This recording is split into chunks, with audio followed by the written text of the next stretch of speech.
YouTube, Facebook, what's going on? This is our Tuesday Takeover. This is where we cover a variety of reality TV news, but most importantly, pop culture news. There's a lot going on in the pop culture world, a lot of things that we have to cover. Be sure to let me know where you're watching from. Let me know what the weather is where you're watching from. We are live from New York City. It's about 70 degrees. 70 degrees? No, 62. It's going to be 70 degrees here in New York City. This is where we're going to cover a lot today. And if you're looking for hard-breaking news like CNN, don't look for it here. Don't look for it here. All right.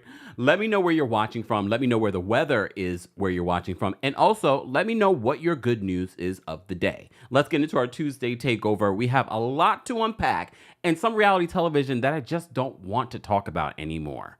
All right, fine. Baby, won't you listen to me? I got that flavor. I know you're dying to feed. I ain't no dancer, just got some hip in my feet. Now throw your hands up.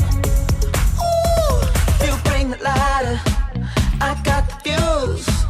You make a fire. I'll add the fuel. Follow my lead. Just watch your shoes. Gotta turn the heat up to get this cool.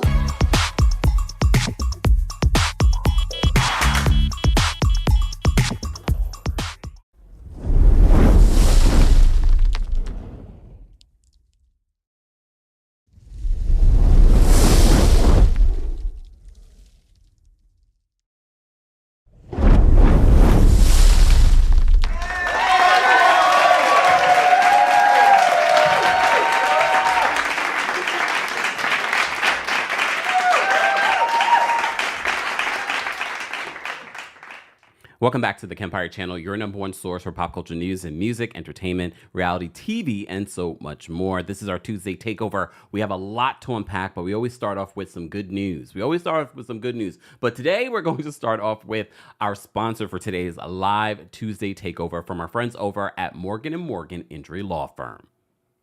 Have you ever been in an accident and you just weren't sure where to turn or what law firm to reach out to? If you're injured in an accident, you can check out Morgan & Morgan, America's largest injury law firm. So when you're seriously hurt, your injury could be worth millions. Morgan & Morgan doesn't settle for lowball offers. Just in the past couple of months, Morgan & Morgan saw verdicts of $12 million in Florida, 34 times the highest insurance offer, $26 million in Philadelphia, 40 times highest insurance offer. Here in New York City, $6.8 million, 25 times the highest insurance offer. The fee is absolutely free unless you win. If you are in an accident or injured in any way, you should know how to protect your rights. Morgan & Morgan has modernized the injury law process so that you can submit a claim and communicate with your legal team all from a smartphone. And you all know I love easy and convenient. Did you know that you can start your claim with America's largest injury law firm with just one click? It's so easy. You can start your claim with Morgan & Morgan now at forthepeople.com/KEMPIRE. More information will be available on Morgan & Morgan in the description. Thank you to Morgan & Morgan for sponsoring today's Tuesday Takeover. We appreciate their support, and we also appreciate your support. So be sure to check out more information on Morgan & Morgan in the description. All right, Tuesday Takeover. What is your good news today? Replay crew, as always, we want to know your good news in the comment section as well.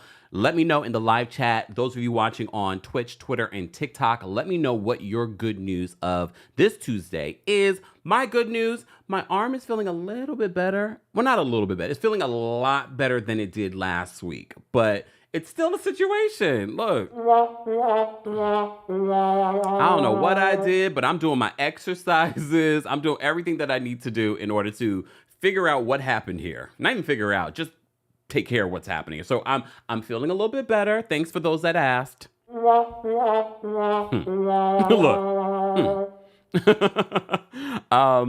What's the good news today? All right, so there's a lot of bad news in the world. I do want to just say before we get into our good news, rest in peace to O.J. Simpson. Yes, Caitlin, we understand you had issues with it, but saying good riddance when people that did love him had, lost someone. We could talk about OJ and all the things, but saying good riddance on social media, having the platform that you have, is unnecessary. That is kitchen table talk. You could have texted Kim or Chloe, allegedly OJ's daughter, that. Okay? You didn't need to text that to the world. All right. And we already know where OJ is. Allegedly. Did I have to say allegedly? Anyways. So OJ Simpson, they say, here's the thing, we love to talk astrological talk. So we just had the eclipse last week. We're in the middle of a Mercury retrograde. It's supposed to end on April 25th. But they say after an eclipse, you usually see a lot of passings. So Roberto Cavalli, the fashion designer, has passed away. I mean, he was like 80-something years old. OJ passed away. He was 70-something years old.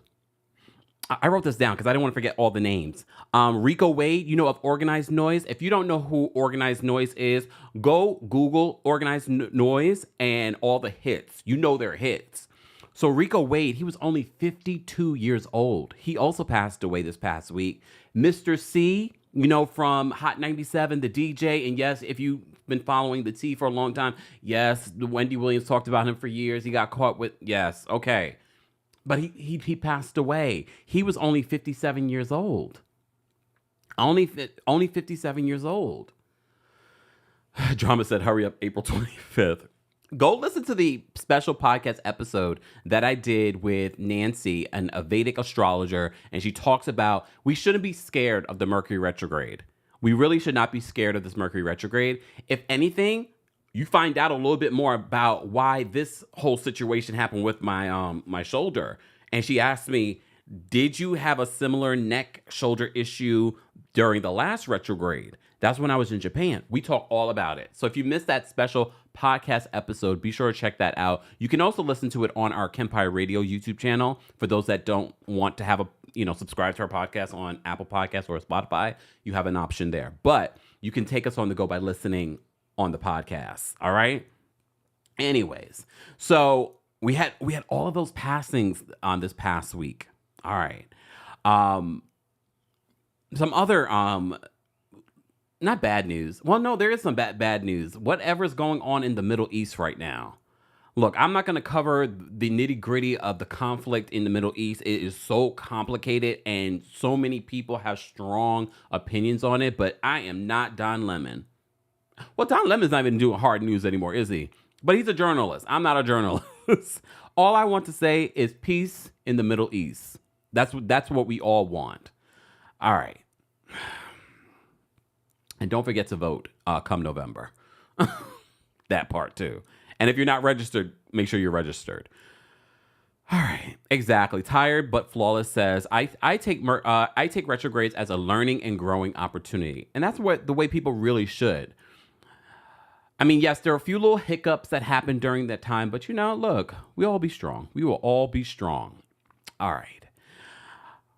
Let's get to the good news, though. There is some good news. There is some good news for us to talk about. There are engagements. There are announcements. There are firings. Okay, maybe that might not be good news.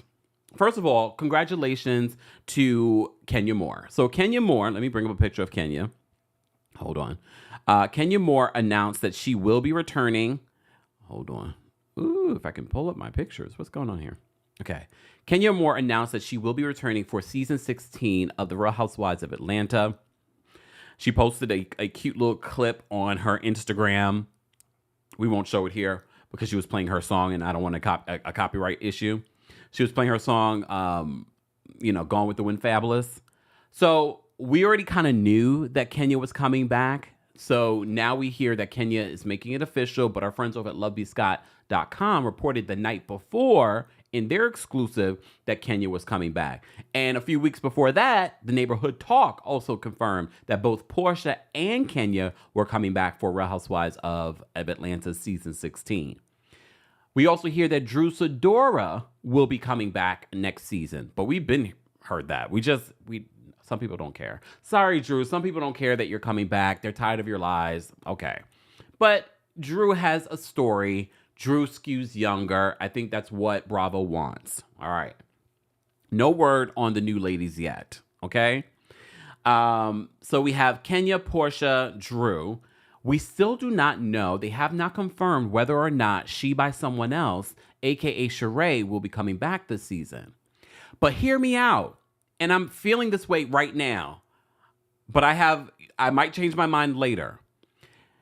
The reason why they haven't confirmed whether or not Sheree is going to be full-time or friend of, or if she's coming back, because they're not sure of what she's going to offer for the season. But remember, Sheree recently came out and opened up about her mom's dementia diagnosis. So part of me sort of like, well, that could be a part of her storyline. Here's the problem with Sheree since she's returned. It's felt fake and phony. Like, give us your real story. Give us your real story. I don't know if she's prepared to do that. Because there are good things about Sheree when it comes to reality television. She's great with her confessionals. She's great with she knows these ladies. She has history with the franchise. I'm not sure if I want to see Sheree back. But now that we've gotten rid of a lot of the other people, like, Marlo, Sonya, I kind of wanted to give Sonya another shot without Marlo and Sheree. But now that we know that Sonya's not coming back, maybe Sheree? Maybe as a friend of. Maybe not full time. Because I can't sit through another of her just sitting there eating chips. I don't want to do that. You know what? Matter of fact, I take it back. That was quick. I take it back. Sheree, goodbye. You know why? Because I'm reminded she tried to bamboozle us with She by Someone Else. And before that, she tried to bamboozle us with inmate Tyrone. And then last season, she tried to gaslight us with this relationship with Martell. So I'm over it. It's been so long. I have the memory of what was it? Not Dora. Memory of, what's the name of that fish? From Finding Nemo. Ellen DeGeneres' character. Y'all remind me in the chat. What was her name? I have that memory right now. All right? Dory. I knew it was something. Dory. Right now I have the memory of Dory because I was like, oh, wait a minute. Sheree, you lied to us season after season after season. Never mind. The door is closed. The door is closed. Maybe it's a friend of. Maybe. It depends. For me, it depends on the rest of the cast. Because if the rest of the cast is great, like the newbies, if Portia's telling it, if Kenya is telling it, I'm not sure what Kenya's telling. She's officially divorced now. She's still co-parenting with that man, but I don't know if it's considered co-parenting when he hasn't seen Brooklyn in so long. Like, really? All right. That's a whole other thing. All right. But at least she's divorced. So many people say they're tired of the Kenya divorce story.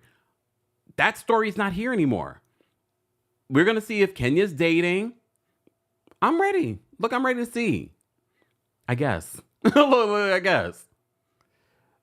People are ready, though. People are ready for change, and that's what's happening over at the Real Housewives of Atlanta. Kenya Moore announced she's coming back. Portia's coming back. We haven't heard anything in regards to the newbies. We've talked a little bit about possible newbies, but I'm done talking about the possible newbies. All right? All right. So Kenya Moore is coming back. We have a few engagements. Okay. Let's talk about some of the engagements that happened in this last week.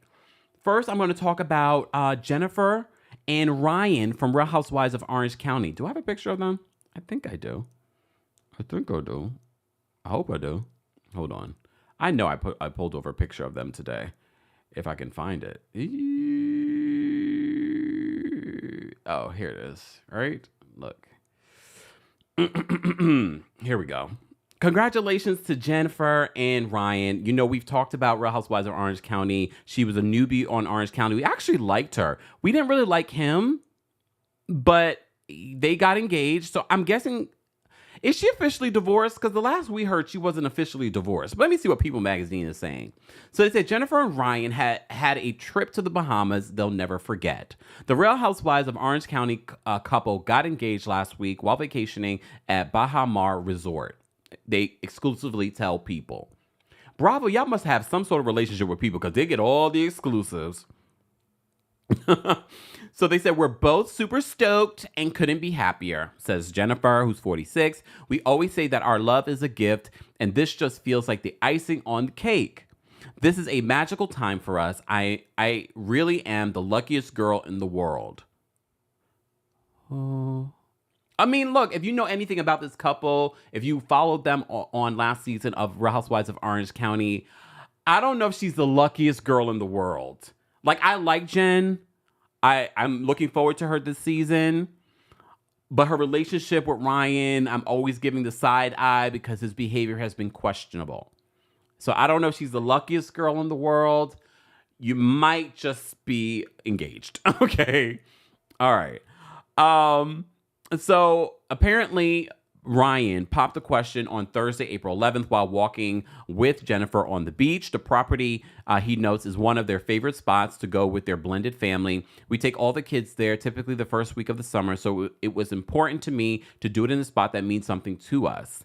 Now we'll always be able to go right there in the little perch of sand by the staircase and remember this milestone together. Let me show y'all the photo because I'm sure... Look, have you ever been engaged? I've never been engaged, so I don't know what it feels like. I'm not bitter. So I'm not bitter, honestly. If I wanted to be engaged, please understand I would be. Okay. Anyways, congratulations to Jen and Ryan on their engagement.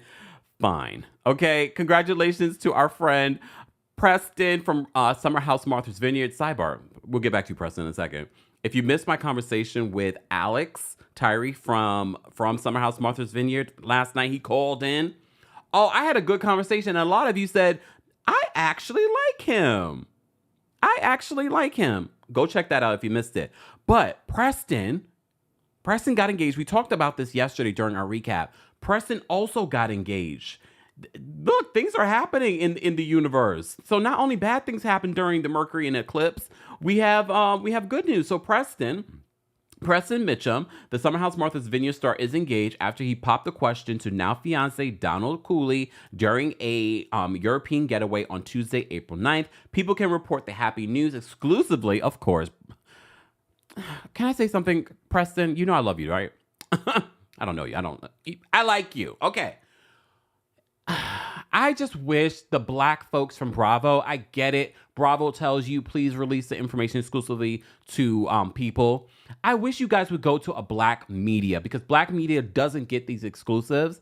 And this is how we can support black media. And when I say black media, I'm not saying tell me.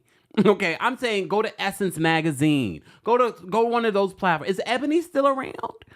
look, is Ebony still around? Oprah Daily. I'm just saying, like, let me get off my soapbox. Okay, congratulations to Preston, though. So People says that it can report the happy news exclusively, along with photos of the pair snap moments after Cooley said yes. We, Preston and Donald, joyfully announced our recent engagement while traveling in Madrid, Spain. The couple who dated for 3 years before their engagement tell People in a statement, in a world where love between black... Yes, come on, Preston. You can always rely on Preston to do that thing. I just wish you did that thing on a black platform, Preston. Sorry. I'm just saying. I get it. People's a huge platform, but come on. All right, let me get back to the statement. So he says, in a world where love between black queer men isn't always acknowledged or celebrated, we stand proudly together on this beautiful road together. Our journey is a testament to the beauty and strength of love in all its forms and a commitment to always love and learn from each other. With hearts full of gratitude, we look forward to writing the next chapter of our lives together. Congratulations, guys. I met Donald at the Summer House Martha's Vineyard premiere party. So that was really nice too. Congratulations to them again. Look, congratulations to everyone engaged. Who are you engaged? Did you recently get engaged? Let us know in the live chat. Replay crew, let us know. Did you get engaged? Let us know so we could be hateful in the comments. I'm playing. Sorry, Angel. Angel says Ebony's still around. I'm asking because magazines don't necessarily do well anymore. All right. We'll move on. Did I have any more good news that I wanted to talk about? Anyone else engaged? Anyone else get engaged this week that I know of? Nope. Look, nope. So congratulations to them. Maybe we should send them a Rose Forever bouquet. Something that will last you. More information on how you can get some Rose Forever as well will be available in the description, okay? All right. All right, moving on. What else did I want to talk about? Oh, well, since we're talking about Black queer love, I said, last week we told you a little bit about allegedly race play that Jerrod Carmichael mentioned in his reality show on Max. So I said, you know what? Let me go actually watch the episode. And that's not necessarily how it played out, because his boyfriend, Jerrod, was making a joke about race play, okay? And he says that his boyfriend isn't down for the joke that he likes. He's like, he's a comedian. And he's just like, I find it hilarious. My boyfriend does it because he's a good person. So I don't think they participate in it. I don't think he participates in it with his actual white boyfriend. For those that didn't know, he has a white boyfriend. Let me show you the pictures. Hold on. All right, so this was last week when we talked about that. So let me tell you something. Jerrod's boyfriend, if you ever see this, run. So Jerrod, I watched 2 episodes. It's not bad. It's not a bad docuseries reality show. For those that have been wanting reality television, real reality television, this is so real that I almost cringe watching some of it.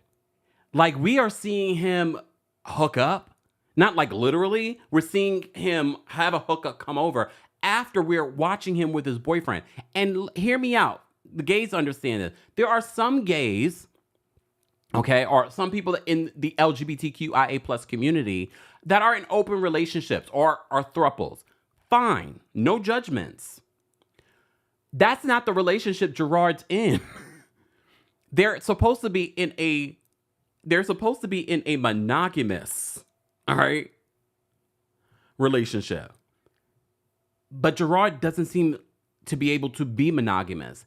And based off the episode, watching the episode, I feel like the boyfriend, he needs more self-esteem, because literally the cameraman, and he notices this as well. The cameraman knows something, and he can tell in their reaction when they're in counseling that something happened, that Jerrod's not being 100% honest with them. Are they still together? I did see that Jerrod was on The Breakfast Club this morning. I didn't get a chance because there's only so much I can do right before a Tuesday takeover. I have too much preparation for this show. So, but I did want to watch the episode because, people were saying, oh, he was talking about race play. Jerrod's boyfriend does not participate in race play. It was Jerrod making a bad joke, all right, about that. However, the thing that stood out to me mostly in Jerrod Carmichael's reality show that's on Max was that the boyfriend seemed as if he didn't have enough self-esteem to walk away from this relationship where a man is consistently cheating on him. Like, I had to take it out of, this is Jerrod Carmichael and this other guy. I just was looking at 2 human beings in a relationship that's supposed to be monogamous, but Jerrod has opened up about his sex addiction. Some people don't even believe in a sex addiction. I don't know if Jerrod said he's been diagnosed with one or if he's diagnosing himself. Because some people don't believe in it, and some people say that's just your excuse for cheating. I don't know if he's been diagnosed, so I'm not going to judge him, and unless there's no official diagnosis, then I'm gonna judge. But then again, you're doing a reality show, and part of what we do is talk about and judge. But I have to say, if you've been looking for real reality television, there's something intriguing, cringy. There is some cringy stuff, but I appreciate his vulnerability because we don't see a lot of that on reality television anymore. So I appreciate, there's moments, we already talked about a couple of weeks ago, him opening up to Tyler, the creator, one of his best friends, about his feelings for him. He is sharing a lot. And I'm not going to say too much, but there are moments that Literally in the second episode where he's talking about cheating on his boyfriend, having this addiction. Someone said it's self-diagnosis. Sarah says it's self-diagnosis. Well, he's had a lot of trauma in his life. He came out late in life. And part of me, okay, so psychology degree. I'm not a doctor, though. Part of me thinks because he came out late in life, even though he's been, living his life as a gay man, maybe, I don't know if he dabbled in other things too. I think maybe he's trying to make up because of that. I don't know. Look, I don't know. But I can appreciate his vulnerability. I can appreciate his honesty because he didn't have to do this. He's pretty successful out of this. I wasn't familiar with Jerrod until he had the Jerrod Carmichael show where Tiffany Haddish was on it. Loretta Devine was on it. David Alan Grier was on it. It was so good. It was on NBC. Did it have 2 seasons? I think it only had like 1 season. I can't remember now, but it was so good. I was disappointed when it didn't get renewed. It was really, really good. So I think he's talented, but I always thought to myself, like, where did he come from? How did he get his own, sitcom? Normally you see people building in the world, and then you're like, oh, they got a sitcom. So I always was fascinated by, like, where did he come from?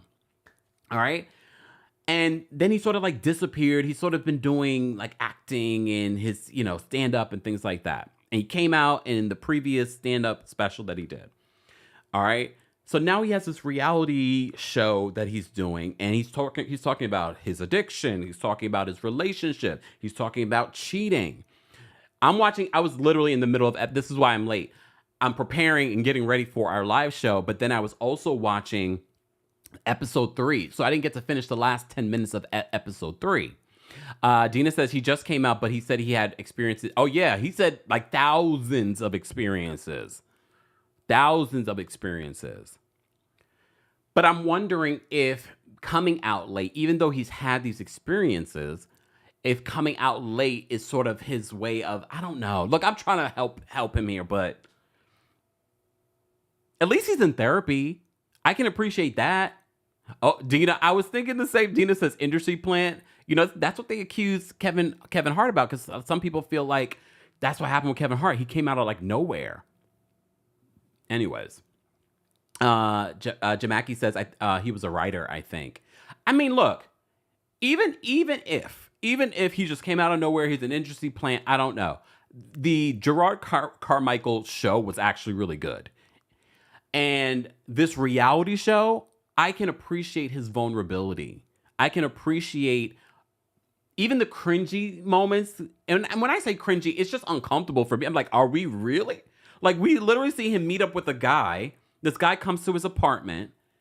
And I know it doesn't look like his boyfriend, because I'm like, is that his boyfriend? And I'm like, no, his boyfriend had no hair in the previous scene. And they're having casual conversation. And we don't see them hook up, but we see them kiss. And I'm like, oh, wait, this is a hookup. Look, this is a hookup. But at the same time, I can appreciate, first of all, this is why I can appreciate it. I'm a little hyper. What's wrong with me? I even had, look. Let me simmer. I can appreciate it for a multitude of reasons.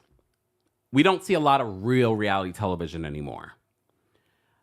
We also don't see gay black representation on television anymore. I know a lot of people are accusing Max, HBO of canceling all their black shows, okay? We got at least one. We got at least one on Max right now. And I appreciate his vulnerability, and I like the way that it's filmed because it's different. It's different. And it also, there are some funny moments. There are some funny moments because he is a comedian. But it was good. It was good. I'm going to keep watching it. Y'all will let me know in the live chat or in the replay crew if we should do a separate live to talk about it. I don't know if I want to do that. We might just keep it a part of Tuesday Takeover and talk about it here. The Jerrod Carmichael reality show is available on Max. They're not paying me. But I said, you know what? In all fairness, I only read the article about the joke that he made in regards to race plate. I said, let me go watch the episode.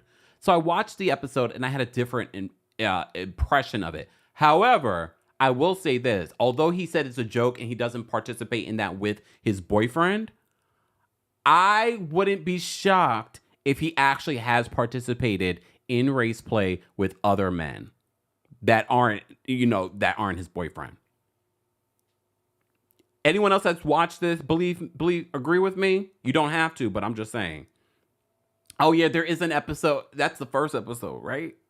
Where he has that man's, or no, it was in the second episode, I think. He has that man's toes in his mouth.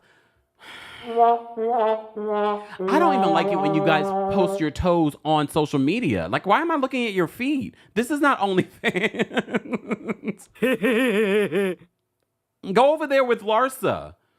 You know when some people are like, I'm getting my manicure, and they're posting pictures of them getting their manicure. I'm like, why am I looking at your feet? Maybe I'm just not a feet person like that. Even though I've been told I have nice feet. People are weird. No, not if you have a foot fetish, but people, telling people, oh, you got nice feet. What you trying to say? Are you flirting with me? Lies, the lie. Sometimes you just don't know. And I'm the type as a Taurus. I don't know, other Tauruses, let me know if you can relate. You have to be very obvious with me if you're flirting. You know what I mean? You've got to be obvious because I can't read between the lines. I'm like, wait, I'll talk about this on the podcast because I feel like that happened to me last year, that someone might have been flirting with me and I didn't catch the hint. We're friends now, but I didn't catch the hint, only for that mother father to be with someone that kind of favors me. Look. I was like, wait a minute. Oh, so you were flirting. Oh, anyways, let me focus. How did we digress? Because we're talking about Jerrod Carmichael's reality show on Max. Be sure to check it out. Tauruses, can y'all relate? Like, you got to be very obvious with me. Be very obvious. Cassandra, why did I forget that you're a Taurus? Cassandra says, I'm a Taurus. Be transparent. I don't like guessing. Is that what it is? Is that what it is? 7, shut up.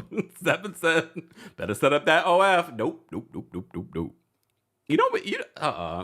I'm telling y'all way too much. Someone told me that the other day, and I was like, if times are hard, then I will. But right now, I'm good.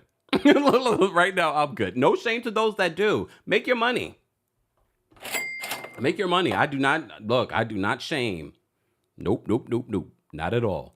Let me say thank you. Love, Calm, Peace. Thank you so much for the super chat. Love, Calm, Peace. I don't think I've told you this, but I love that your photo, your screen photo, your profile photo is our girl Kelly Rowland. You know I love me some Kelly Rowland.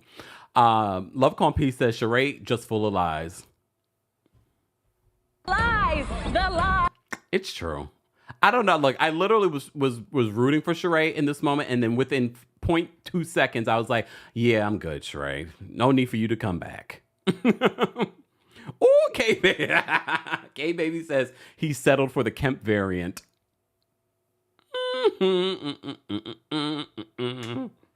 Okay, Scherzer agrees. Scherzer says, I'm a Taurus. I need it spelled out. Be direct. Yeah, I don't like to assume. Okay, it must be a Taurus thing then. Okay, see? Freedom, is your birthday May 11th too? Freedom 511? Freedom says, yes, be very specific. Team Taurus. No, come on, let me clear this up. Nope, I am not talking about DJ Richie Sky. No, I'm not talking about DJ Richie. No. Y'all don't know the person I'm talking about. Y'all are so nosy. Y'all are so funny. Anyways. All right, can we move on? I'm blushing. No. A couple of things. Buying Beverly Hills. Can we talk a little bit about Buying Beverly Hills? And I don't have a lot to say about Buying Beverly Hills. I just want to say that it's trash. Did you guys watch the season? I watched the majority of the season. I'm not done, but I'm not sure if I'm going to even finish. I didn't love season 1. I thought it was okay, but there's nothing else going on. Even the Kyle and Mauricio bit of the season's not carrying the season. All right? Oh, Freedom says on May 6th. Okay. So why you have 511 as your name? That's interesting. Let me know. Yes, Mama Allie is May 10th, right before mine. All right. Anyways, exactly. Danny says DJ Richie is married. No, I'm not talking about DJ Richie. I'm talking about something y'all don't know. All right. Anyways, back to this. So buying Beverly Hills, I'm not enjoying it. It's not good. Like, yes, you get to see beautiful real estate, but I never really loved California real estate like that. That's why I was never a fan of $1 Million Listing LA. Even though I think it's probably good, I've never really been a fan. Bring back $1 Million Listing New York. I miss that. But if you really want $1 Million Listing New York, you just watch Ryan Serhant on YouTube. It's basically the same thing. But watching Buying Beverly Hills, and I get why people like Selling Sunset and things like, there's drama in the cast. This cast, there are certain people, I can't think of their names. Ben is definitely reality TV gold. All right? Definitely reality TV gold. His best friend, which I can't think of his name, but he's been flirting with Farrah this season. Well, not flirting with Farrah. What kind of flirting with Farrah? I kind of like them together. I like Farrah, though. I like Farrah. That's the only person in that family that I like. But there's no real story happening outside of the Mauricio and Kyle drama. Okay? Every other storyline that they're trying to make happen isn't good. Anyways. So that's all I wanted to say about Buying Beverly Hills. Yes, you get, if you want to look at real estate, you get some of that not some of that. You get that in every single episode. You get real estate. But like if I want to see real estate like this, I go to YouTube. For those that want to know what I watch on YouTube, I'm looking at tech stuff. I'm looking at real estate stuff. That's what I'm looking at. So I don't need to get that from Buying Beverly Hills. Cancel it. If y'all want to cancel Selling Tampa, cancel this. Cancel this. I enjoyed Selling Tampa more than Buying Beverly Hills. Anyone else? And did we have any sales in Buying? I can't remember. You will let me know. I agree. Dina says that Alexia is Kyle Jr. Maybe that's why sometimes when Alexia talks, I'm like, oh God. Because it does remind me very much of Kyle. Does. All right, since we're talking about Buying Beverly Hills, let's talk about Crystal Kung Minkoff.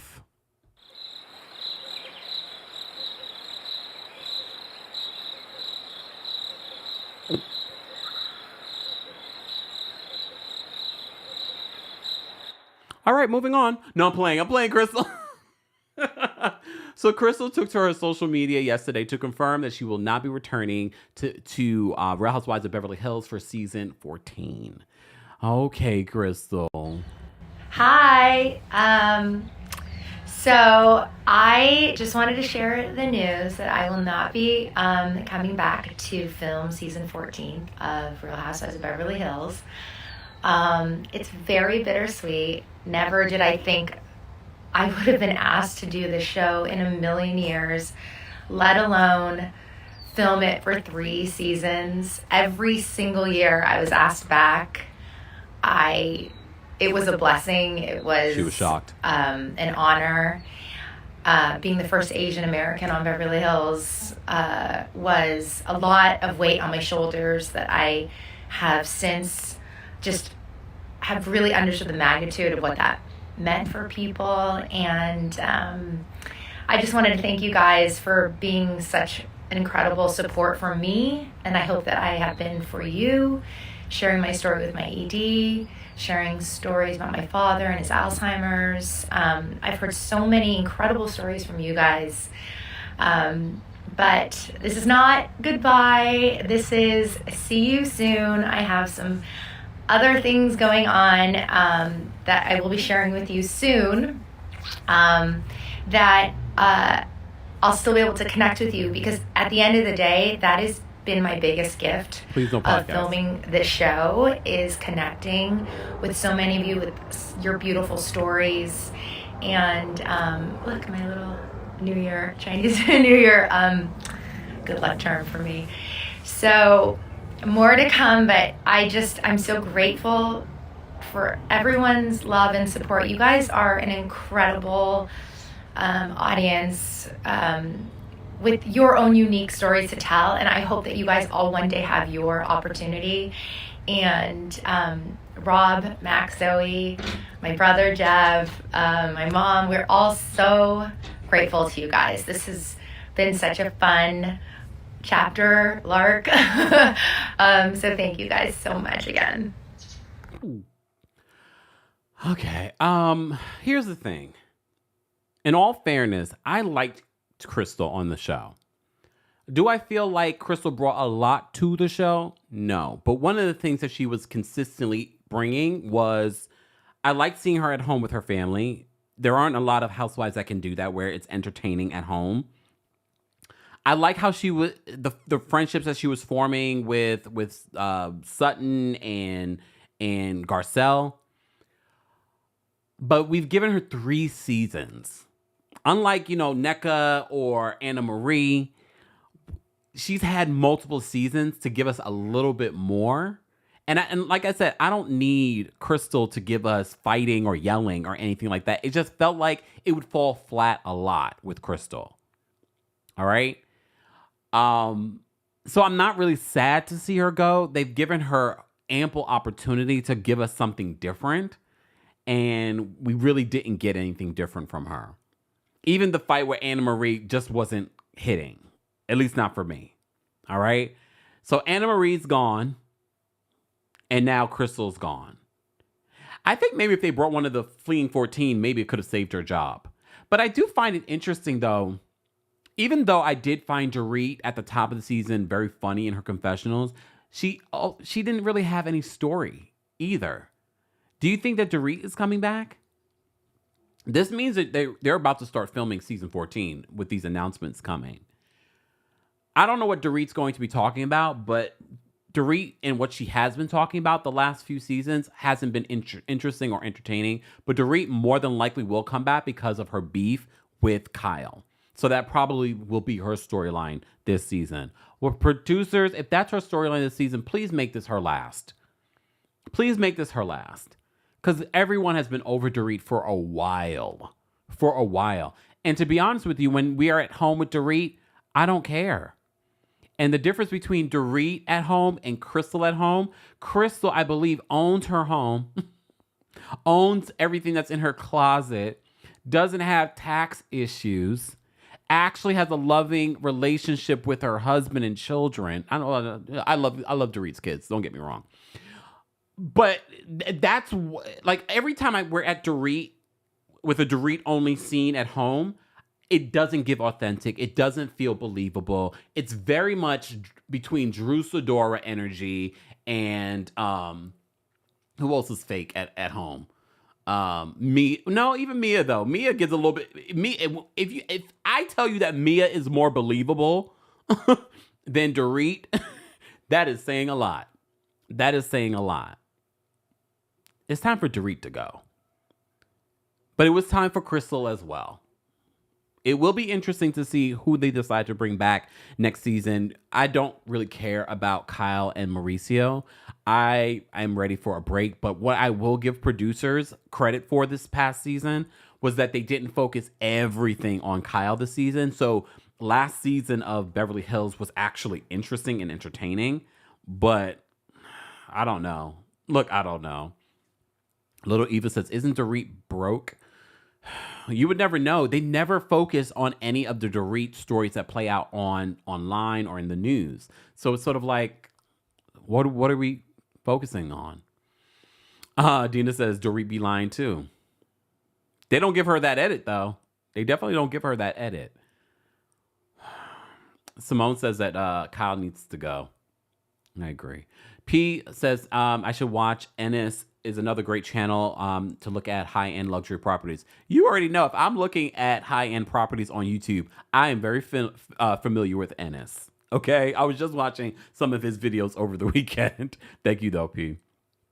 Let me just say thank you. We had a couple of super chats. Guys, you're just joining us. This is our Tuesday takeover. We're talking about a variety of pop culture news, but along with some reality television and reality TV news as well. Joe, thank you for the super chat.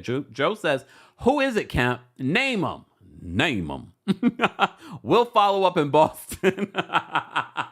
If you remember, Joe, I will answer in Boston. I will give y'all the full story in Boston. Guys, don't forget, I will be in Boston May 30th for the KEMPIRE After Dark tour. Then I'll be in Nashville July 11th. Then I'll be in Atlanta July 12th. And if you are in Seattle, I'll be in Seattle on August 30th. August 30th, I'll be in Seattle. So if you live in Vancouver, if you live in Portland, come to that show. Just giving you guys a heads up. Come to that show. Love Calm Peace. Thank you so much for another super chat. In Ken's voice, goodbye, Crystal. Oh, man. I mean, I did like Crystal. Don't get me wrong. I like Crystal as a person. And I've said this before. I found out that Crystal's a Brandy, the singer, fan. So it made me like her even more. I like her energy. But not enough to entertain me. Not enough. Allie, thank you for the super chat. Can Dorit be next? I mean, that would be some news. Finally. I'm actually surprised they're making any changes. The ratings for Beverly Hills were fantastic. I'm actually surprised that Crystal isn't coming back because the ratings were fantastic, but they gave her a good try these last couple of seasons. Joe says, I'll miss her. Want Asian representation on my TV. I agree. I definitely agree. And like I said, I don't feel like she was a terrible housewife. There are some terrible housewives currently still in this franchise. I don't think she was a terrible one. Especially when you have a cast of people that bring a lot already. Julie, thank you for the super. Julie says, sorry, but keep Crystal. Get rid of Kyle and Garcelle. Excuse me? Julie, let me refund you your $1.99. I'm playing. Not Garcelle. Are you kidding me? We're just going to have to agree to disagree. There is no way in hell that Garcelle should be leaving that show. I would be more upset if Garcelle announced that she wasn't coming back. I love me some Garcelle on the show. And that's what I always say. You don't have to have a storyline, even though she did have a storyline this past season. But you don't have to have the storyline for me to be entertaining on reality television. And that's exactly what Garcelle offers for me. And thank you so much for the super chat. Ann says, have you watched The Parisian Agency on Netflix? Happy Tuesday. No. Well, I need to add this to my list. The Parisian Agency. I'm going to go back to Paris. I haven't been to Paris since right before the pandemic. O'Shea, thank you so much for the super chat. O'Shea says, new people, please. They must stop recycling old people. Kyle and Dorit need to go, but they will never touch Kyle. Which is so weird to me. But I guess because Kyle literally might be in the middle of a divorce, so they don't want to get rid of Kyle. And I think because the suits are too scared to mess up what they have going on in Beverly Hills. They felt like Anna Marie was replaceable. They felt like Crystal was replaceable. I don't see them getting rid of Garcelle. I don't see them getting rid of Sutton. They have become fan faves. They're not going to get rid of those folks. The end says, just don't bring back Teddy. I agree. Samara says, I enjoy Garcelle. She's more relatable. Yeah, I agree. Ooh, Janine says, Parisian Agency is good when I catch it. Oh, all right. Chantel says, no to Garcelle leaving. That's not even a thought for me. I'd be sad if she left. I agree. I was like, what? Where did that come from? Vicky says on Facebook, I don't want to see Morgan. Me either. Unless she's going to sing my song. Sidebar, I did see that Morgan accidentally leaked lyrics to her new song that was alluding to Kyle. Morgan is just as thirsty as Kyle. If y'all don't get her off of this, I don't want to see Morgan next season. But Kyle's gonna be like, she's a part of my life. Well, you can go too. And sing. That's really upsetting to me, so I'd appreciate it if you didn't say that. Sidebar, we haven't talked about... Did we talk about this last week? No, I think we talked about it in another thing. I don't remember. Anyways, I want to talk about it this week, for those that didn't know. So, Monica Reality Von Teese, Darnell Delgado Garcia Fowler, Jussie Smollett, Knight, that's the name of her new boyfriend, Knight, Braxton Knight. Apparently, she is pregnant. She was in in a podcast interview and revealed that she is pregnant by her mystery boyfriend of the last year. This would be her 5th child. I mean, she's got good taste, though. He's not a bad-looking guy. He's about 10 years younger than she is. I mean, he's still grown. He's 29. She's 39. But Monica apparently is pregnant. 7 weeks pregnant. By this point, 8 weeks pregnant. Is that too early? Look, I'm not a woman, but some of y'all told me that's too early to be mentioning that you're pregnant. Okay. Well, apparently she's pregnant. And we're not going to see any of it. Because she's been fired from the Real House. They said a pause, a break, whatever. She's been fired. Okay? So Monica's pregnant, and we're not going to see it. I haven't heard anything about this new season of the Real Housewives of Salt Lake City.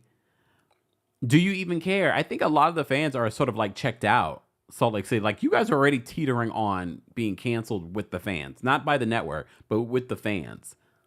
So, okay. But I hear Monica's on a promo tour. Monica, what are you promoting? Wait, who reached out to me? Was it you, Joe? Someone reached out to me saying that I should interview Monica. I can't remember. I'm not interested. If she was coming back for the new season of Salt Lake City, maybe. But at this point, she's done too many interviews for me. Like, I'm kind of that person. Like, if you're on a media tour, I don't want to be part of your media tour. I want an exclusive, like Alex from Summer House Martha's Vineyard called in. All right, I like exclusives. I don't like to share. Like Jerrod Carmichael. All right. Anna says, KEMPIRE, tell us who. If you say A, you have to tell B. No, I don't. I'm not Jerrod Carmichael. Nelly says, yeah, Salt Lake City needs to be canceled for real. Look, I'm going to be open to the new season, but at the same time, I'm like, you guys made a major, because these other ladies that are on the cast cannot carry the season. They cannot carry the season. All right. Let me say thank you, Julie. Thank you for the super chat. Julie says, I understand Garcelle gets triggered, but she's always triggered. I want Monica and her 15 names brought back. Morgan's new song is creepy to me. Let me just tell you guys something. I'm never going to tell a black woman not to express her feelings on being triggered by an all-white cast. Black women, black people in general have for a very long time been silenced and have not been allowed to express how certain things have triggered them for hundreds of years. So a lot of people in the Bravo universe want Garcelle to shut up and be there. No. Garcelle should be able to express how she feels and when she's triggered, because for a very long time, black women have been told to shut up and just look good and entertain us. No.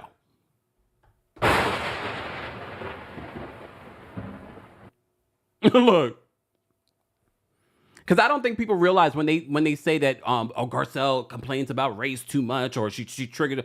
I don't think you guys understand what you're saying. I don't think you guys understand, especially if you're not a black woman. I'm not a black woman, but I understand. I know a lot of black women. Okay, look, all right. Because I see a lot of people say that. I see the comment section when I talk about Garcelle and stuff like. I see what you guys say. Sorry. But not sorry. All right, moving on. Guys, are just joining us. This is our Tuesday takeover where we cover a variety of pop culture news. I haven't even gotten into the nitty gritty of the things that I want to talk about. Oh my gosh. All right, let me get into the nitty gritty of all the stuff that I want to talk about. Moving on. Can we talk a little bit about Below Deck? So Below Deck had some familiar faces that we've talked about. If you guys don't know, we talk about Love and Marriage DC. We just recapped it this past week along with their season finale and their reunion part 1. We talked to you guys about Carmen from that series. So Carmen is the primary guest on Below Deck this week. And she revealed that in a recent interview with DJ Richie Sky. So if you missed that interview with her, she talked all about, being on this Below Deck episode. And she's also on there with Joy and Clifton. I gotta say something though, Below Deck. I feel like this is the first time in Below Deck history where producers are trying to produce stuff that isn't really there. I think the season was lackluster. So like I told you guys the last couple of weeks in regards to Jill Zarin coming back, I think that's what they've been doing. They've been trying to now produce moments. Okay. I don't get the fight that was happening between Carmen, the boyfriend, and her gay friend. I've seen that gay guy before. Was he on Below Deck before? Can someone confirm for me? I've seen his face before. And I'm not sure if these people really do know each other. It felt like a produced scene. Things aren't feeling real on Below Deck this season. And Below Deck, you guys are too good for this. Is it time to take a break from Below Deck? Is it time for Below Deck to be not canceled, but so I'm just sort of like, sidebar. Okay, why was Carmen having XEX with her boyfriend with the windows open and the people couldn't walk past because all they heard was clapping? And the crew was like, are they voyeurs? Why are their windows wide open while they're getting it on? Carmen. Like, Beautiful Gem said the Brandon guy was super extra. I think producers told him to be super extra. And that's what I was saying about with Jill Zarin. As you know, yes, Jill can be extra on her own, but I think she definitely turned it up because production brought her in to do that. Sidebar, I read the story from Reality T in regards to Jill Zarin and her being on Below Deck. So let me just briefly talk about that as we're talking about Below Deck's latest episode, which again, this cast is not great. It's not great. I love my Frasier, but Frasier, your issues with Barbie, you're giving Karen. You're giving annoying. You literally had this argument with Barbie, which I still don't get where you're coming from. Because I don't feel like we've seen terrible stews before and challenging stews. I don't get that from Barbie. Yeah, she can be challenging in her own way, but not in a way where it's worth her losing her job. So Frasier goes to the captain like a Karen. Like a Karen. And it's asking for Captain Carey to fire her. But you know what? Here's the thing. I don't think Captain Carey is a great reality TV star. I think he's a great captain. Because he sensed in his conversation with Frasier, he's like, you just want to get rid of her. And based on what you're telling me, it doesn't sound like grounds for getting rid of your stew. I looked at Frasier in a whole different light. Like he gave I'm like, ew, like Mean Girl vibes. Anyone else? I got like Mean Girl vibes from Frasier this week. And I'm not used to that. I like Frasier, but I saw a whole other side to him this week that I was like, what is going on? I agree. Beautiful Gem says, love Frasier, but he's tripping this season. And I'm like, what did Barbie do for you wanting her to get fired? But I'm glad that Captain Carey saw it through the BS. He was just like, no, this is not grounds to fire someone. You need to work on how to work with her. Honestly, if it was Captain Lee, I think Frasier probably would have lost his job. Like, why are you targeting her? And the thing is, he was still being a mean girl and mean girl behavior when, Captain Carey says, I'm not firing her. So he knew he had to play along with her. So because he couldn't get her fired, he's like, I'm going to put her in laundry. Frasier. I was about to call him Karen. Karen Frasier. No. So our friends over Reality TV write this in regards to Jill Zarin. They said Jill Zarin is putting her former friendship with Below Deck's chief stew, Frasier Olander, on ice. I didn't know that they had a friendship. So fans are calling the Real Housewives of New York alum absolutely insufferable and a demanding a-hole after her appearance on as a charter guest on Below Deck earlier this month. Even though she was friendly with Frasier, she's upset that he has yet to defend her on social media in the wake of her debut. Frasier and I kept in touch for a year, Jill said. But after that, I never want to talk to him. Not at all up until this week. Really? As a result, Jill Zarin, home founder, is I didn't know she had a home thing. Jill Zarin, home founder, is finished with Frazier and has no plans to continue any friendship with him. She says, "I'm done," she told Us Weekly on April 12th. He doesn't want to listen. I tried to reach out with him on Instagram. He just said, "I feel bad that you're getting a lot of hate and you don't deserve it." And I said, "Well, can you say something?" And he ignored it. So, as you know, during her 2-day stay on the St. David motor yacht, Jill was quick to offer her opinion on everything from the ice in her never-ending Diet Cokes to the availability of toiletries in the yacht's cabins to the food. Stu Barbie called Jill Zarin's incessant demands overwhelming, though she since changed her stance. "Barbie defended me," Jill says. "So did Kyle from Below Deck Mediterranean. He came out and said what Jill asked for was not unreasonable. She was not being mean. She was not disrespectful. In fact, quite the contrary. I kept saying how Captain Carey shouldn't be bothered with this, and the captain shouldn't be bothered with that." I don't know. I really feel like Jill is Jill, but I also feel like Jill turned it up for the cameras. I do. And honestly, she was the best part of this season. Honestly, because everyone else has been lackluster. All right, let's talk about this week's episode a little bit more. So Ben had the job of assigning a new lead deckhand. And he gave that job to the woman he's sleeping with, Sunny. So Sunny was in her feelings this week with Ben because Ben has been, touchy-feely with the new stew. Dylan, oh wait, I got a picture of Dylan. Where's Dylan? Here we go. I got a new picture of Dylan. I want to show you guys Dylan because every week I forget to put the picture of Dylan up. So Dylan, Dylan's good looking, but Dylan's weird.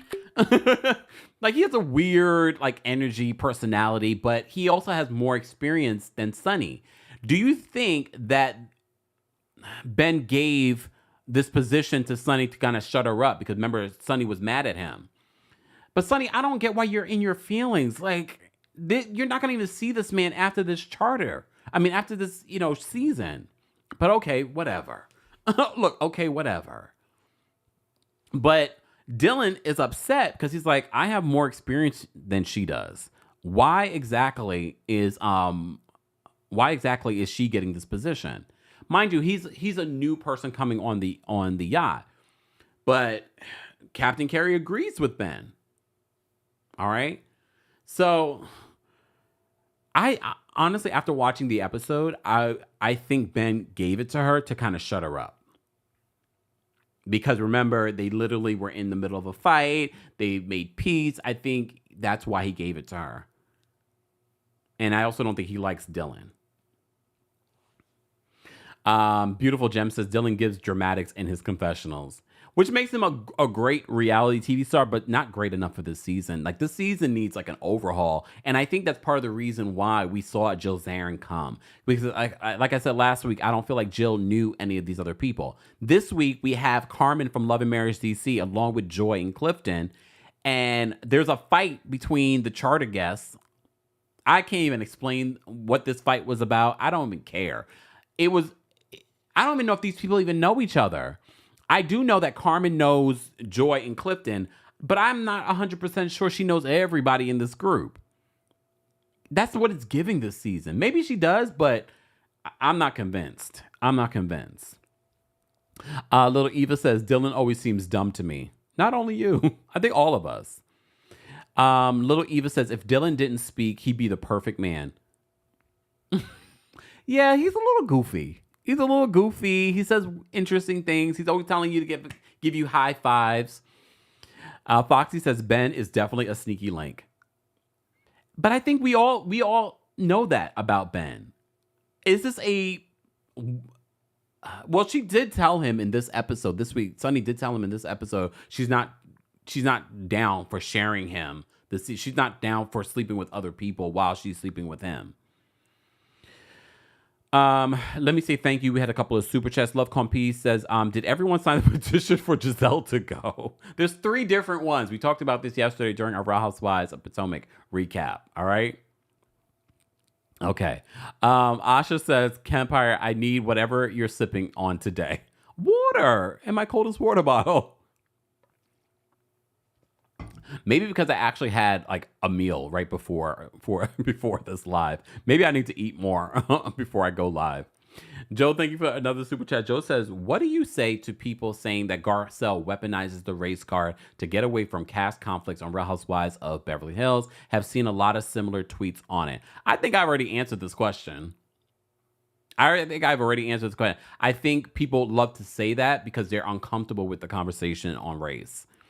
I'm glad that she has had the conversation because, to be honest with you, I think a lot of black people would say they wish she would have went further with it. They feel like she's held back. Just saying. Gigi says, yes, I signed too. Whoa, did you guys sign the petition? There's like 3 different petitions for Giselle to be fired. All right. Naomi says the Pettys are definitely friend of type of couple. And we know that Carmen knows the Pettys. That's the whole storyline from Love and Marriage DC for those that don't watch that show.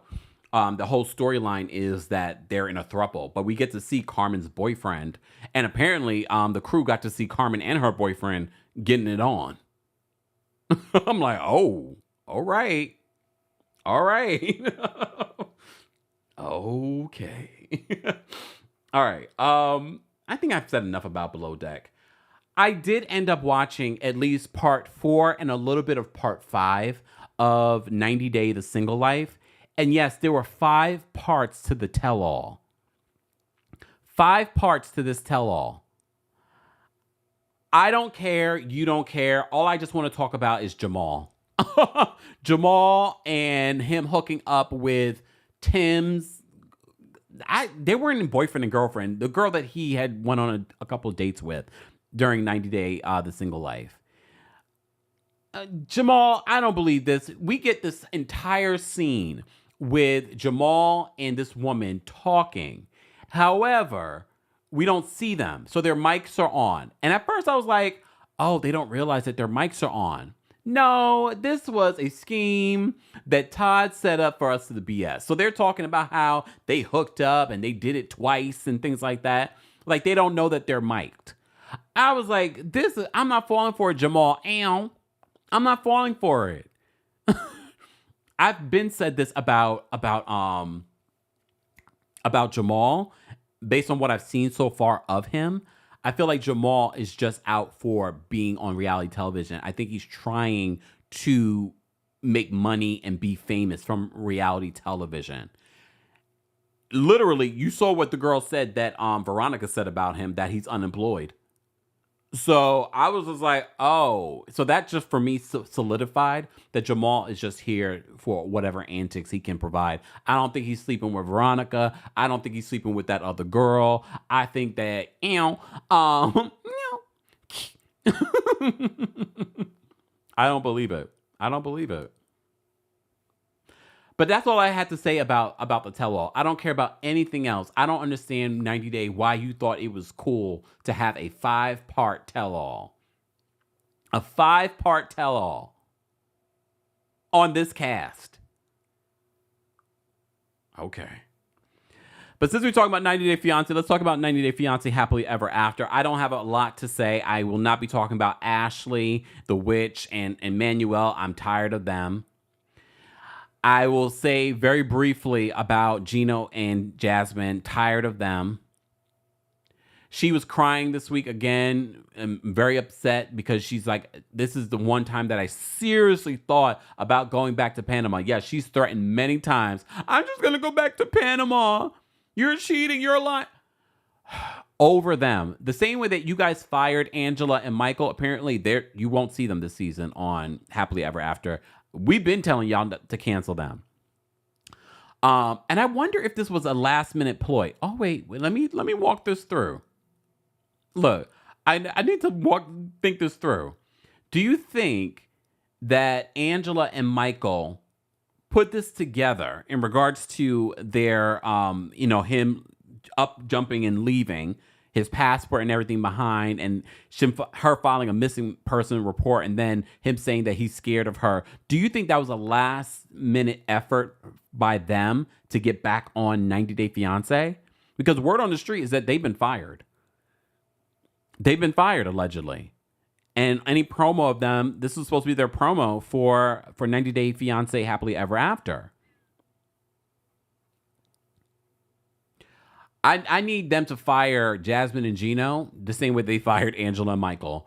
Jasmine, every single week, she's crying about nothing. I don't believe anything from her. The same way I feel about Big Ed and Liz. I don't even understand why Big Ed and Liz are even on a show about people dating from abroad. We knew Big Ed back when he was dating the woman from the Philippines. He's not dating her anymore, so we should not see him anymore. We don't care about Liz and her fights with Big Ed. Next week, we'll see Lauren and Lexi back. Rob and Sophie, another relationship we don't care about. He's jealous of her teenage romance with her best friend. Y'all have jumped the shark at 90 Day Fiancé. Y'all have definitely jumped the shark. But I did remember this week because I was like, oh, I need to make sure I get a photo of Emily and Kobe. So I finally got my photo of Emily and Kobe. All right. Honestly, I'm only watching this show because I want to see their traditional African wedding. This week he was playing one of his what was it, soccer? I don't remember what he was playing. And they were talking about, again, because they don't have anything. So producers are like, okay, this is going to be your conflict. So the conflict is that Emily's too bossy, and in African culture, his particular culture, the wife is not supposed to be that way. All right. So that is part of their struggle this week, is that his family and friends are seeing their relationship dynamic and they're like, what is this? This is not acceptable. Honestly, I don't care. I just want to see the wedding. Okay. I like that we are abroad. Okay. All right. Someone else went abroad. Who else went abroad? There's another couple that's going abroad. Oh, I can't remember. I think they're not even on this week. Nicole and Mahmoud. Oh, did I not have a photo of Nicole and Mahmoud? I thought I did. It's all right. Y'all know who I'm talking about if you watch 90 Day Fiancé Happily Ever After. Nicole, I am so annoyed. And I know I say this every single week, but it just gets worse every single week. I'm not saying that Mahmoud is innocent, but since this man has landed in America, she has tried to trigger him, gaslight him at every turn. He doesn't go out with her to meet with her friends, but they're like, you know what? Let's go back to the apartment and introduce ourselves to him. Her friends seem normal. She doesn't. So she already knows his stance on alcohol and the way she dresses, and she converted to Islam. So she comes to the house, and he didn't realize that she had alcohol in the house. Again, every time that we've met this woman, it feels like she's trying to gaslight him. So she's pouring alcohol for them because she's like, that's what you do as a good host. She's like, I'm not going to have any, but I'm going to pour some for my guests. So he's sort of like looking like, what is going on here? Did someone say, I think Angela's pregnant? Get out of the chat. Get out of the chat. So Nicole is sort of like pouring drinks for him. And at one point he's like, I'm leaving. And then she cusses at him. I forgot her exact words, but it's like this. It's like she flipped. Something's not right with her. Mahmoud, go back home. Get a divorce. I don't even know why you're still with her, because she clearly was trying to trigger you the last time that we met you on this show. Tamika says, Nicole and Mahmoud need to go. She seems unsure of who she is. I feel like she's gaslighting him at every turn. And I don't know if it's for the show or if this is who she really is. It's hard to tell. Is she really doing this for the cameras, or is she really doing this regardless? So Kay's laughing. Not Angela's pregnant. No, Angela's not pregnant, y'all. Angela is definitely not pregnant. Yeah, I don't know what her motive is in being on the show. I was actually surprised that they were still together. I was surprised that they were going to be on 90 Day Fiancé Happily Ever After. But here we are. She literally cusses at this man. He just says, "I'm leaving." And then she has like this over the top reaction to the point where her own friend is just like, "Oh no, calm down. Don't do that. Don't say that." Let me see. Rahina, thank you so much for the super chat. Rahina says, "KEMPIRE, I didn't even watch Nicole and Mahmoud, and I'm annoyed. She makes me so mad. She makes me so mad." But again, I continue to watch. But you see, I didn't even tell you guys everything about what happened in 90 Days of Single Life. 90 Day Fiancé Happily Ever After, you guys are on thin ice with me too. I don't know if I will be talking about you guys next week, but maybe I will be talking more extensively about Jerrod Carmichael reality show on Max, because that was far more like interesting and real. It may have been cringy, but it was definitely real. TR says that she is gaslighting him. It's not okay. And honestly, I think if it was reversed, if it was a man doing this, I think people probably would feel a little bit differently. I think people would definitely feel a little bit differently. Guys, if you're just joining us, this is our Tuesday takeover. We cover a variety of reality television, but also pop culture news. So let's get into some pop culture news that we haven't gotten into. I just want to say congratulations to Tia Mowry. Tia Mowry, speaking of reality television, Tia Mowry is going to be coming back to reality television. Yes. According to Deadline, Tia Mowry, My Next Act reality TV series is coming to WeTV. Tia Mowry is heading back to reality television. The sister star is to front Tia Mowry, My Next Act at AMC Network's WeTV. All right. They said that she previously starred in the Style Networks. Is the Style Network still around?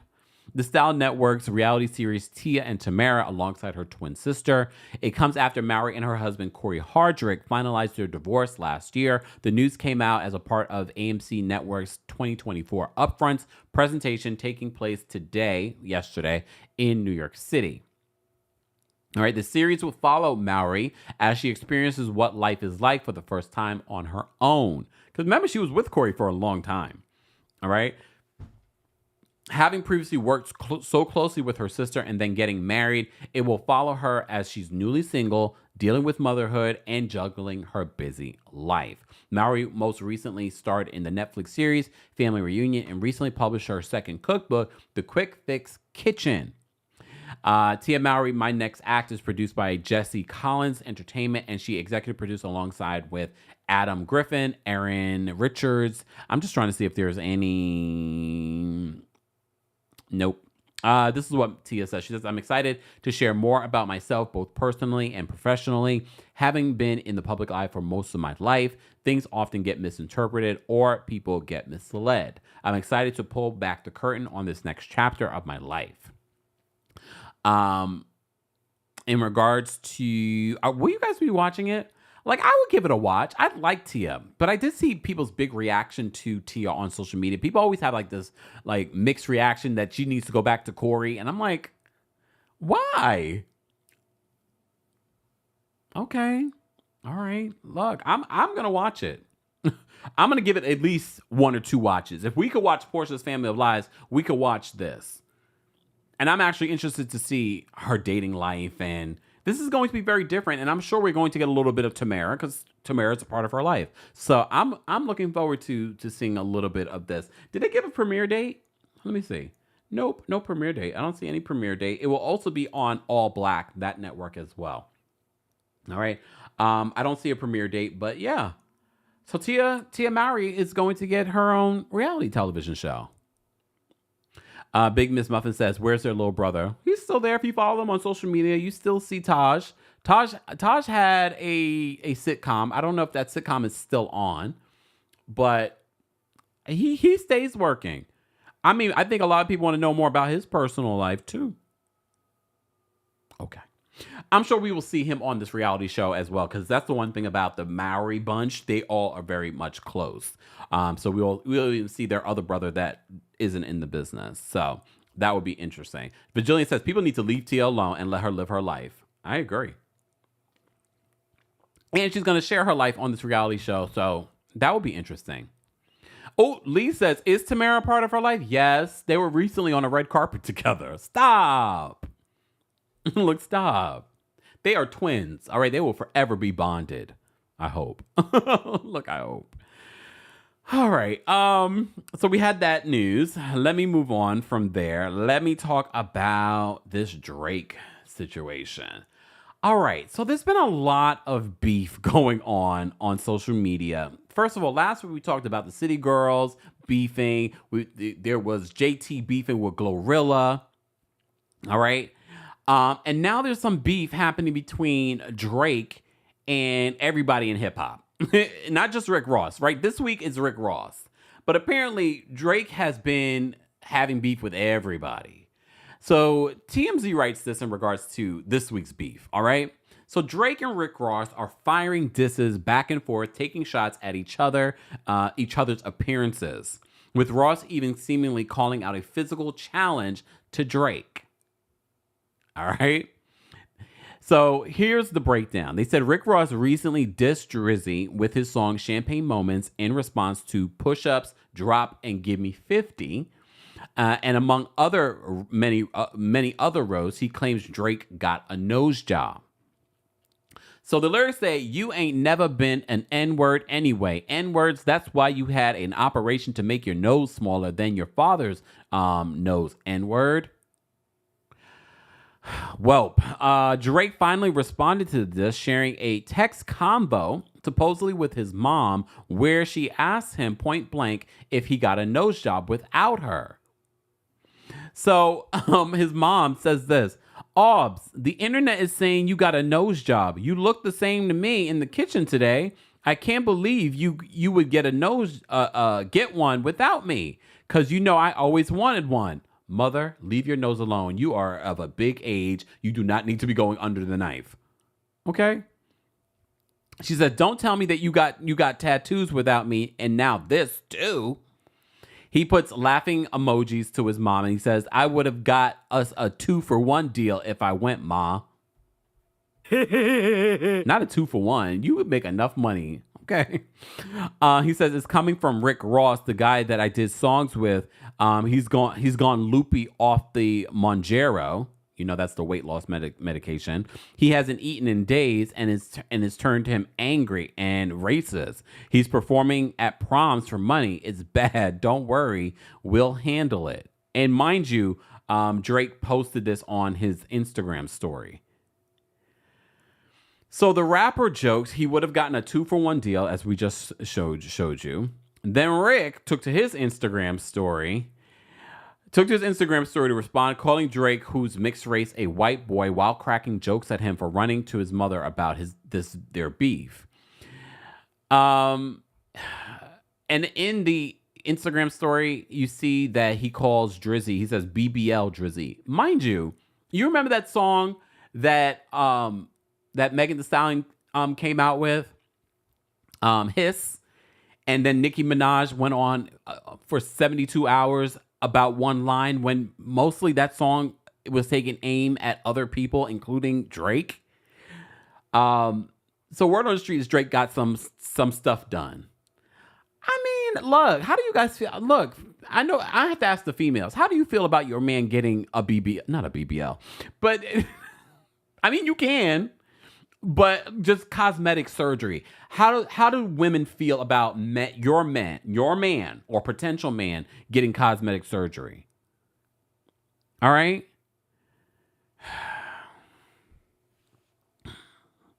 I mean, I wouldn't care. I wouldn't care. All right. But I want to know what women think. Temmie says he definitely has had ab etching. And then Drake also likes to post pictures of him in the gym. I mean, that's a little dishonest. Look, You're getting the cosmetic surgery, but then you pretending like you in the gym working on that fitness. Oh, Mama Allie says my man doesn't need it. Oh, excuse me. CM says ain't no word on the street. It's obvious as all get out. Okay. Tanya says, give me some too. Asha says, not my man unless it's dental. Oh, okay. And if you're part of the replay crew, let me know. How do you, woman or man, it doesn't matter. How do you feel about your man possibly getting cosmetic surgery? Claire says, didn't Drake also have liposuction? I mean, look, I don't remember if Kanye admitted to this, but apparently Kanye also had liposuction too. And then I think he gained some of the weight back. That's the thing about liposuction. If you get liposuction and you gain the weight back, I've seen some people get liposuction, gain the weight back, and it can make your shape funny. So that's why I'm like, let me go figure out my diet because to go through all that pain and then if the weight comes back, you know what I mean? Robyn says that Drake is an IG model. Patricia says, go to the gym and eat healthy, drink water. Look, I'm okay with people getting whatever they want to get because I strongly believe your body, your choice. But that's one thing I will warn people in regards to liposuction because I've seen it. Where if you get liposuction in an area and if you gain that weight back, it might show out somewhere else. Just saying. Hold on. Oh, wait a second. Hold on. I saw this. This is the second time I saw this. Julie says, KEMPIRE, what's your opinion on Andy stepping down? Men should be able to do what they want regarding plastic surgery. I agree. I just want to know women's opinion on how they would view their man if they were to do this. And look, there are some women that get their own sort of cosmetic surgery and they don't tell their man. And their man just thinks like, oh, that's just how. Oh, okay. Okay. Hold on. Is there a report on Andy right now? Hold on. Let me look. Let me see if it's come through here. I haven't seen anything in regards to Andy stepping down. If you guys can link me to a story, that'd be great. But I don't see any news of Andy Cohen stepping down. But let me know. We'll be live. We still have some more things to talk about. So let me move on. So the Drake beef. Do you think this Drake beef, because it seems like a few different rappers, including Kendrick Lamar, we just saw that J. Cole, he had released a diss track against Kendrick, and then he took it back and apologized. How did you guys feel about that? How do you guys feel about that? I mean, I'm not surprised that J. Cole would apologize and take back something. That just seems like who he is. And I listened to his apology. I was like, okay. But there's a lot going on in the rap world when it comes to rap beef. And now this week, it's Drake versus Rick Ross. Are you guys a fan of Rick Ross's music like that? Like, I couldn't even tell you one Rick Ross song. I couldn't tell you one Rick Ross song. I know songs that he's been featured on, but I really couldn't tell you. I'd much rather them keep it in the music. And apparently that's what they're doing. They're keeping it in the music, but then also taking it to social media. Kiara says, everyone hating on my boy Drake, on the boy Drake. It seems like that way. It feels like everyone, including Rick Ross this week, are coming for Drake. But I did want to mention this in regards to the Drake beef, because Uma Thurman, you know, from Kill Bill, she chimed in and she offered up her Kill Bill outfit to Drake. She offered up the Kill Bill outfit. Where is it? She offered up her Kill Bill outfit to Drake. Mind you, Uma Thurman never really says anything. It did make me want to go watch Kill Bill again because that's a great series. We need a revamp of that.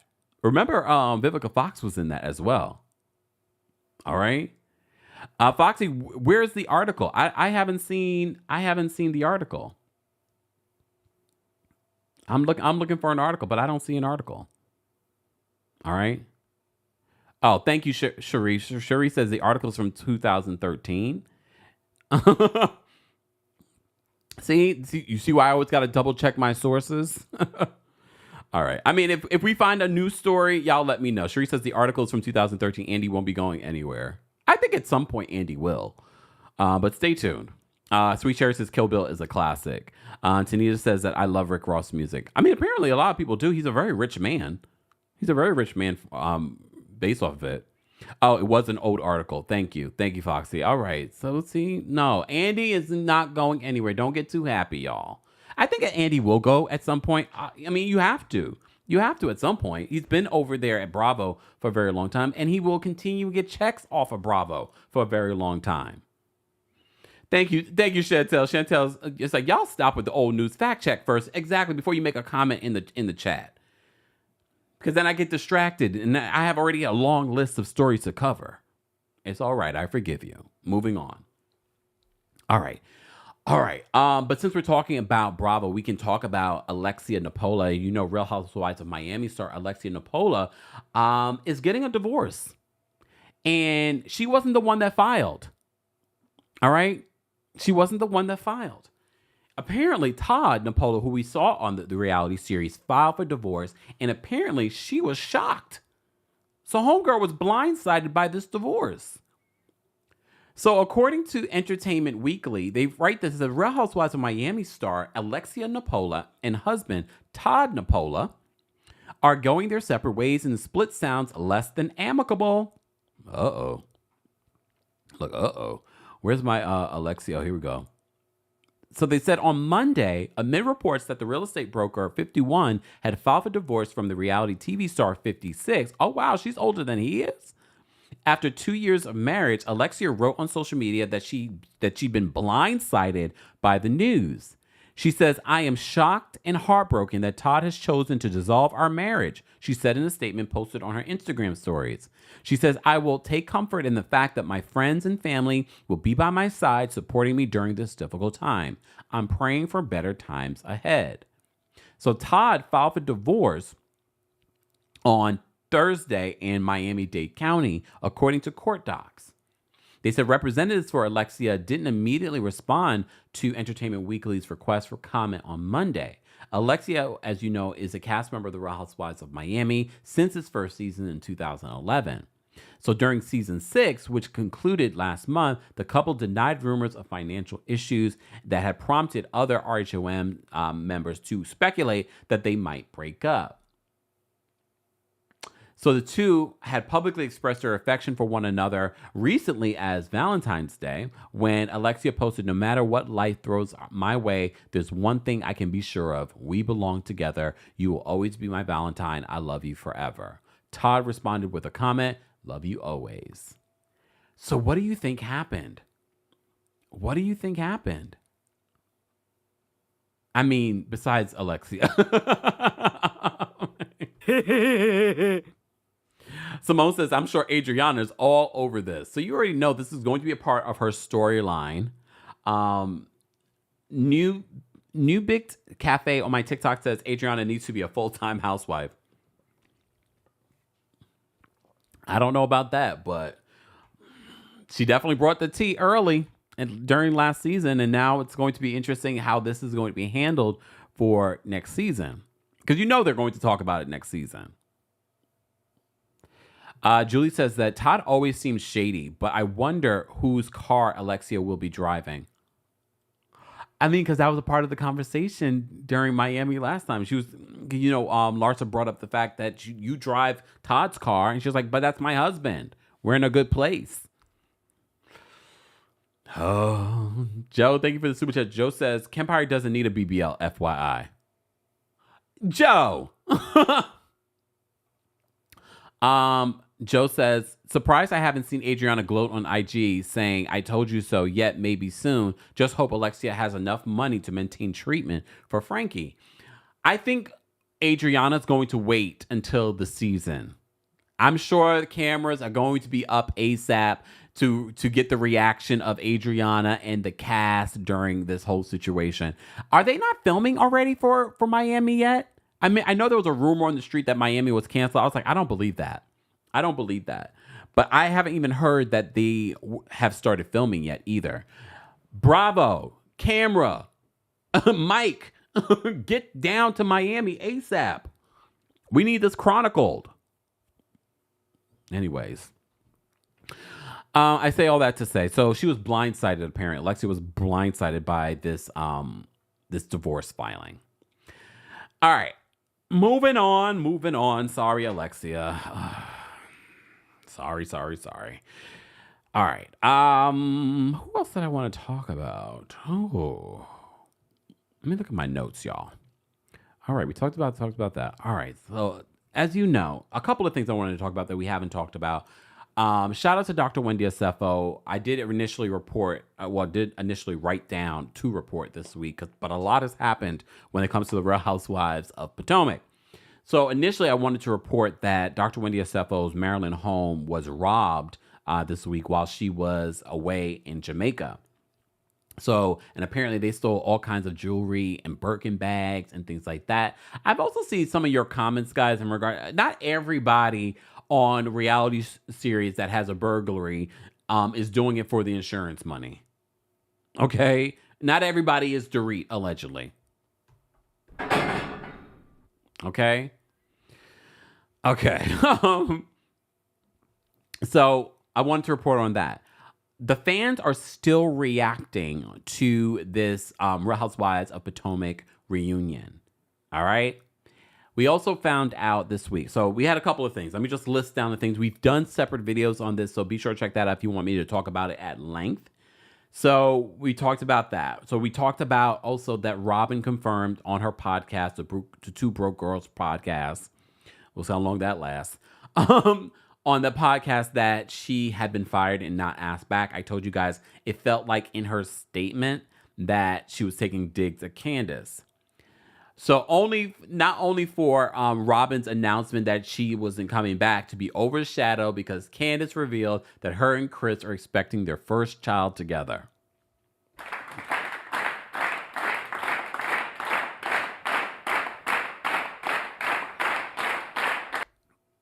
All right, congratulations to them. In that same interview, though, Candiace revealed, and look, I'm not surprised at this. I told you guys, if you watch my Real Housewives of Potomac recaps, I told you it looked as if production had warned the cast. We got to find a way to move forward if you want to come back next season. We literally saw Andy Cohen at the top of this reunion say that, give them that sort of warning and disclaimer. All right? They also, at the end, Andy was like, does anybody want to apologize? And no one really wanted to move forward. So I'm not surprised that we're seeing some cash changes over in Potomac. But also in that interview, Candiace revealed that producers pretty much told her to hold back in regards to, because Candiace is one of those people that can go there. And sometimes people will say that she goes below the belt, all right? So this is what she told Bryce Tiller. Bryce Tiller? No, not the singer. Bryce Sanders from over at Entertainment Tonight. I maybe took a sort of different approach at this reunion at the request of the network to try and be less vitriolic and more in a space and a spirit of moving forward. And you saw some of that, I think. And there were things that I would have said had I not been given those directives.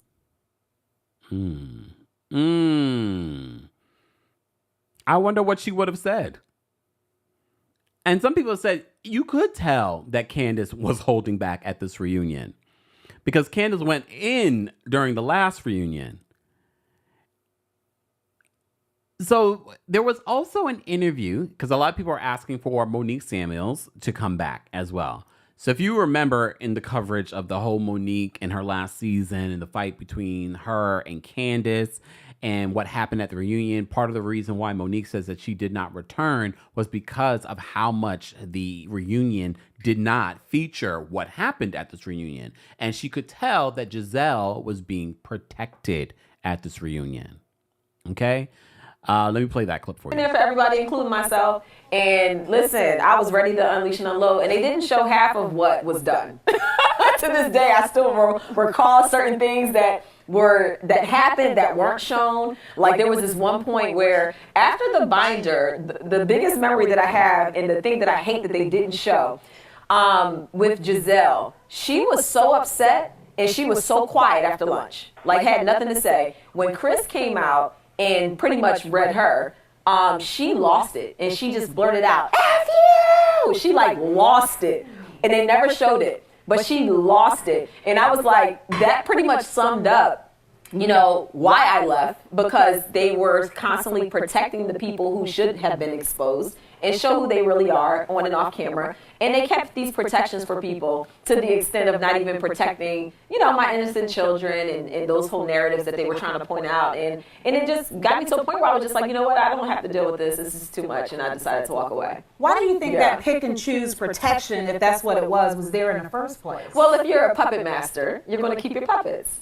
So the ones that you can control, the ones that you can get to do what you want them to do, you're going to keep those people. But the ones who speak up like me and say, no, that's not me, I'm not doing that, I'm not saying that, we're the ones that get the hardest time because we're not doing what they want us to do. We're not creating the show that they want. We're still trying to maintain a sense of who we are.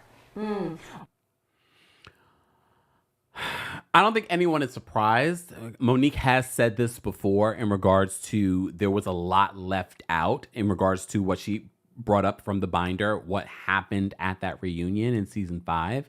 And she said, you know, a lot of people have speculated that, Monique, you were fired. And she says, no, I was asked to come back. I was asked to come back. They even wanted her to do Ultimate Girls Trip. And for those that are wondering if Monique is going to come back in the new season, she has said no. She's good doing what she's doing, you know, outside of the reality TV space. But I did find this interesting, and it just solidifies what a lot of fans have accused production and the network about in regards to protecting Giselle. And that might have been part of the reason, because that was another thing that Candiace said in her interview. Part of the reason why she decided, 95% of the reason why she decided not to return this next season was because she's pregnant and she wanted to have a peaceful pregnancy. And based off how this reunion ended, there was no peace made with Giselle. There was no peace made with Robyn. Robyn's not coming back.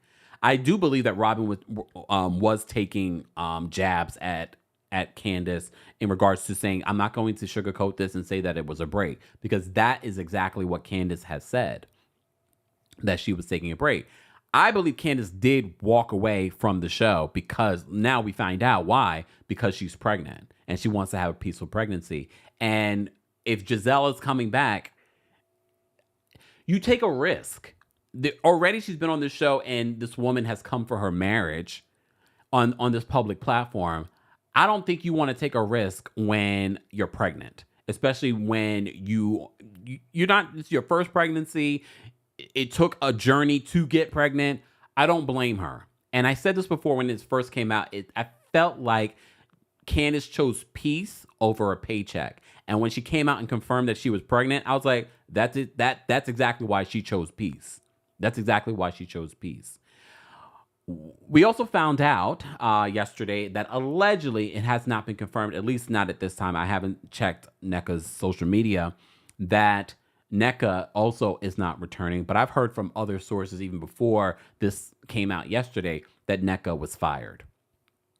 I was watching a little part of the reunion and the interaction between Dr. Wendy and NECA yesterday over again. And I was just thinking to myself, NECA in interviews after the reunion said that there was resolution, but based off the edit that we saw, there really was no resolution amongst anyone. Did any of you see any resolution between any of the groups? And again, I will point out, we did not get to see that scene where we saw in the multiple promos for this reunion, where we see Dr. Wendy speaking her language to NECA. And I'm like, okay, what happened there? What initiated that? But clearly, that was never resolved.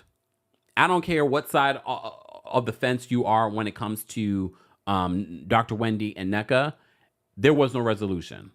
Even though it looked as if multiple times Dr. Wendy was saying, I am willing to move forward. And I think she was just regurgitating what production and the network executives were telling them. We need to know that you're able to move forward. And it looked like Candiace and Wendy were trying to move forward, but Giselle, Robyn, I would even say Ashley, but I think Ashley's on her way out. I definitely think Ashley's on her way out. I'm just waiting for Ashley to confirm. Because remember, after this reunion, Ashley went on social media and talked about how hard the reunion was. But we barely saw Ashley at this reunion besides her segment this week. We barely saw her. But all right. All right. So I thought that was interesting in regards to what Monique had to say in regards to her reunion and how she felt like production and the network were more so not even the production. I think we keep forgetting network heads make the final decision on what we see in these edits. Okay. So more so, I blame the network. So apparently Giselle is protected by the network, according to what Monique said in this recent interview. Candiace also in this recent interview says that she was told to hold back. Hold back. Digital Girl says the scene wasn't even put in the Peacock version. Yeah, I watched both versions. I watched the live version of the Potomac reunion, and I watched the Peacock version that's supposed to be extended and uncensored. I didn't see it there either in regards to what Dr. Wendy Assefa was saying to NECA in their language. So who knows? A little Eva says that KEMPIRE, why do you call her Dr. Wendy? Because that's what she told us to call her. And they says, I work in a uni and I don't even call people doctor, even when I worked in a medical center. Well, I respect people's DR period. So she says that you will call me Dr. Wendy. So I try to call people Dr. Wendy. When we talk about Married to Medicine, I try to, sometimes I forget. I try to refer to Dr. Jackie and Dr. Simone or Dr. Heavenly as doctors because they are. And when I get a doctorate, you will refer to me as well as Dr. KEMPIRE.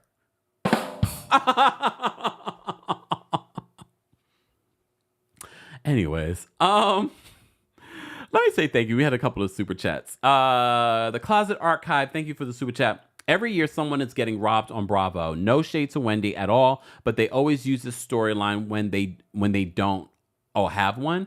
Sorry. Okay. I don't know how much of a storyline you can make that at this point. Nostalgic, because they're not filming right now. And we don't know when they're going to start filming, especially if there's some sort of cast shakeup. So keep that in mind. So it really isn't a storyline at this point. Nostalgic, thank you for the super chat. Nostalgic says, production colluding with Giselle against the others is what's making RHOP terrible. Were the GEBs asked to tone it down for the reunion, the favoritism is ridiculous. I mean, we did hear from Giselle that I was told that she was supposed to be talked to. I was like, what in the Karen? And I'm not talking about Karen Huger. I was talking about Giselle. Like, what? Sharon, thank you so much for the super chat. Sharon says, KEMPIRE, I had a conversation with Robyn Giselle last night. A face-to-face conversation. Where? Did you go to the Two Pro Girls podcast live event in Missouri? I'm assuming that's what happened. Is that what happened, Miss Sharon? Joe, thank you for the super chat. Joe says, have the network heads been the same throughout the RHOP series? I looked at Bravo and NBC unscripted leadership, and it looks pretty diverse. So what gives? Well, I don't know who's making the decisions over there at Bravo, but Rahina, thank you for the super chat. Rahina says, is it me or did Ashley look like she was super uncomfortable? She looked like she was almost in tears, almost back from Jamaica, had a great time. Yeah, man. Well, I'm glad you had a good time. I think she did look uncomfortable. And I love the fact that Dr. Wendy made her feel even more uncomfortable when the Osu conversation came up. And she was just like, well, you know what? She was like, to NECA, and just like, no.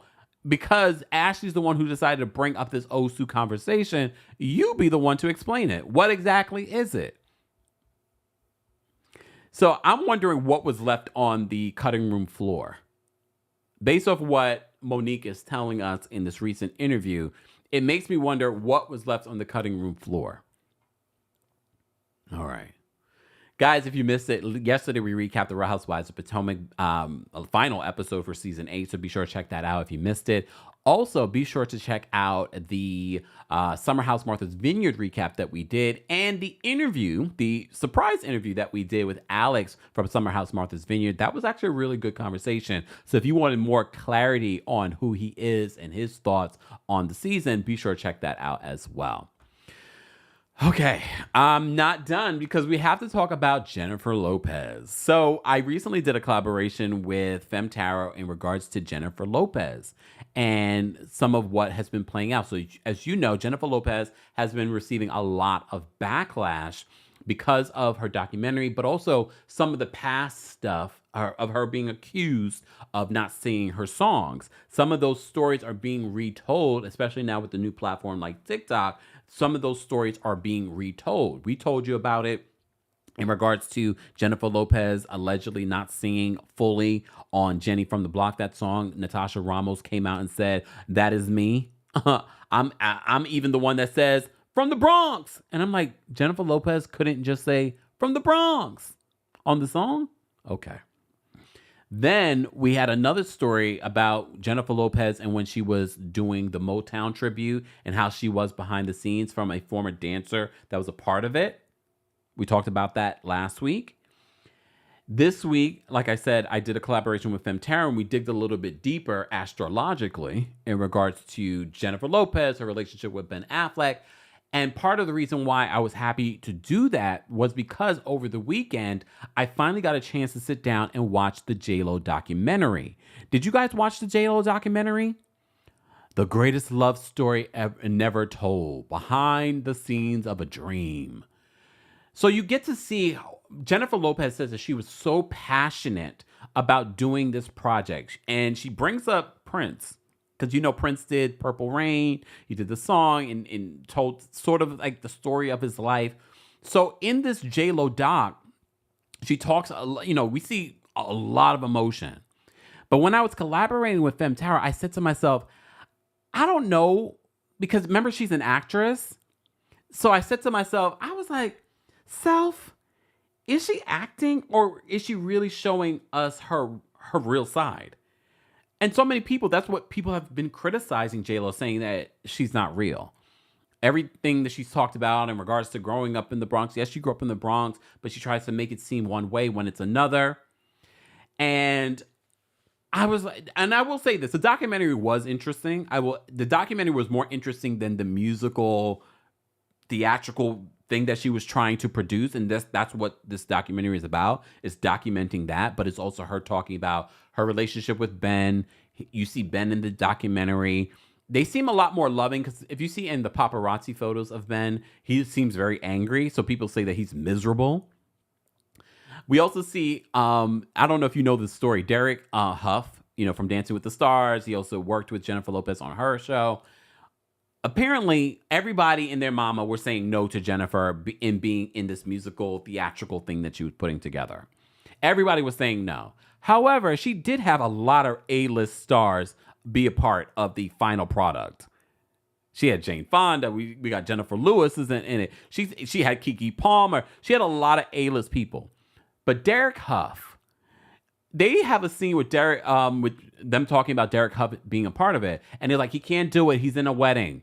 She's like, whose wedding? And they're like, he's in a wedding. He just can't do it. She's like, no, he's got to do it. He's got to do it. He ends up doing it. But you know whose wedding it was? His own. I need to know if Derek Huff changed his wedding date just to be in this. I don't know. Did you guys? I watched a little bit. I tried because I wanted to see what this whole theatrical celebration that coincides with the new album was going to look like. And I have to give it to her. Dave Meyers, as you know, if you watch music videos from yesteryear, he was a part of like a huge era in music videos. And they collaborated together years ago as well. So he was the director behind this situation. But he did a fantastic job because aesthetically it looked fantastic. And J-Lo, no matter how you feel about J-Lo singing, she can definitely dance her butt off. So the dancing for me was entertaining, but the music not so much. Look, the music, not so much. All right. The music was a little like, That's why the album flopped. Okay. But what she was trying to do in this musical representation of this album, it felt cheesy. Like, I think she was trying to do what Beyonce did with Lemonade. It just didn't translate well, J-Lo. It just didn't translate well. It just was sort of like, it was cool to see her dancing and stuff like that. And then she was really trying to represent all the different facets of her relationships and, and all the things that she's gone through. And then she was sort of like doing these sort of like metaphors. I was like, girl, it just came across cheesy. It didn't come across poetic. All right. So I think that's part of the reason why people just weren't feeling it. And she had to finance this whole situation herself because nobody was trying to invest in it. I think eventually they end up selling it. They didn't say how much she sold it for, but she paid a lot of money in order to make this happen. Of course, for those that do want to watch it, J-Lo's documentary is available on Prime. Because look, they're not paying me, but I am trying to, I'm fair. Because you know what? At the end of the day, she is a woman of color that, there's not a lot of women, Hispanic women, doing things at the level that she's doing things. And I think you guys still should support it because I would like to see other women of color get opportunities like the ones that she got over at Amazon Prime. But the documentary was definitely more interesting than the actual musical presentation that she did. Because she looked great. I'll give her that. But she was crying throughout the documentary. I don't know. Like, I didn't really believe everything that she said in the documentary. K-Baby says, what's wrong with just acting, Jennifer? Well, maybe because she wanted to be, remember, Jennifer came from a time when it was big to be a dancer, a singer, an actor. Like, you wanted to have that sort of like, I can do it all. And I think that's part of why she does that. And she's made a lot of money from music. She's made a lot of money from music, from touring, her albums, and things like that. So I can see why she's like, I'm not giving that up. And her tour apparently hasn't been selling. Some people say that she overpriced her tour as well. So apparently now they're trying to gear the tours towards someone else. Damn, Samara says, KEMPIRE, the Latin community don't care for her. I don't believe that. I don't believe that. I really don't. Anyways. Cindy, we know. Cindy says, people of color and black people are two different things. I mean, I still want people of color to have representation as well. Just saying. And I hope with Jennifer Lopez's career, it opens more doors for people of color and black people as well. Y'all are bad. All right. Let me say thank you. We had a couple of super chats. Dr. Payne, thank you so much for the super chat. Dr. Payne says, absolutely, KEMPIRE. Refer to Dr. Wendy as such. Dr. Payne. And then every little girl who hears it will know that she is what a doctor looks like. Thank you, Dr. Payne. Thank you, Dr. Payne. I always call Dr. Payne too. Thank you, Miss Sharon. Miss Sharon says, no, I did a Zoom. Miss Sharon. I mean, it's still cool, but okay. Miss Sharon says, no, I did a Zoom with them. She's referring to Giselle and Robyn from Housewives of Potomac. Contracts have been signed and filming will start soon. 3 were fired. So, I mean, I don't believe Candiace was fired, but okay. So maybe there's one more person coming. Is that a question that you asked her, Sharon? Miss Esquire, thank you so much for the super chat. Miss Esquire says, one thing people miss in the J-Lo story is her participation in the erasure of so many black and brown artists on her rise, particularly other musicians.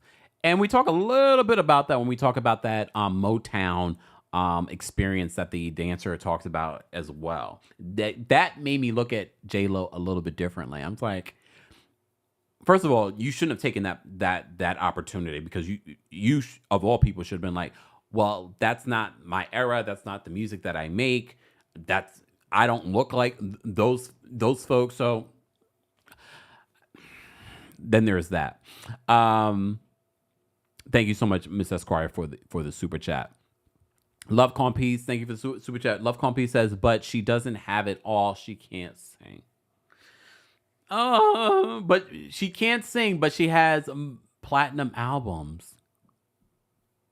I know, off the strength of other people, but she does. She does.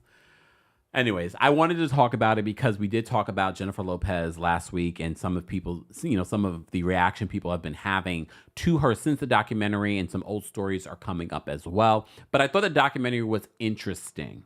I thought that the documentary was definitely interesting. All right. Was there another story that I wanted to talk about that I did not talk about yet? I think that's it. But I always say that, and then I'm like, oh, I forgot to talk about this. No Traitors for me to talk about this week. I did not watch The Traitors New Zealand. No promises that I actually will. This is always a good photo for me to show you guys with Terrence Howard. This photo will never get old for me. I'm going to keep it right here, near and close, so I can always go back to it and laugh. I think that was it. I mean, there's so many stories. If I forgot something this week, we will get back to it next week.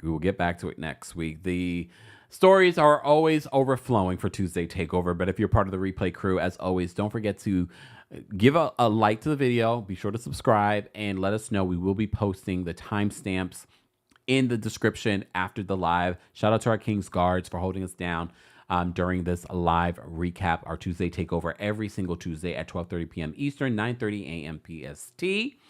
Thank you to everyone that sent in a super chat. Thank you guys for all of the likes. Can we get some more likes before we go? We have over 1,200 people here. All right, so let's get to 600 likes. We appreciate the support. Shout out to those of you watching on TikTok, those of you watching on Twitch and Facebook, and on Twitter. We see you guys on Twitter. Thank you all for being here. Have a great rest of, to Chantel, we talked about Traitors Australia here on our Tuesday Takeover, so be sure to check that out if you missed it over the last couple of weeks. Tanya says, I need that hair. Same. Look, same, but just maybe a different style. Just a different style. All right, y'all. Everyone have a great rest of your Tuesday. I will see you all in the next one. I can't promise that I will be doing a Vanderpump Rules recap tomorrow because I'd much rather talk about pop culture news than this lackluster season. So if we do go live, it will be one of those types of live. All right. Anyways, thank you all for being here. I appreciate the support. I will see you guys later. Bye, y'all. You both got my best life, yeah. You both got my best life, yeah. Something you and me, oh. You both got my best life, yeah. Jumping, flexing, I know. I just want you to know. Something you and me, oh. You both got my best life, yeah.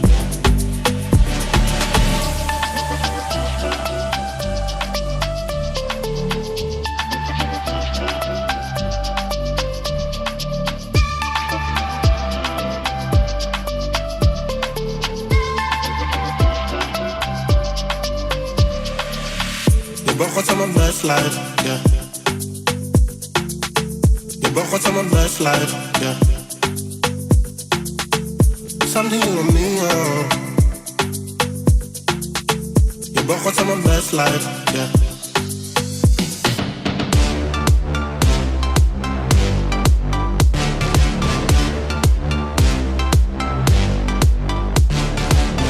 Jumping, flexing, I know. I just want you to know. Something you and me, oh. You both got my best life, yeah. You both got my best life, yeah. You both got my best life, yeah. Something you and me, oh.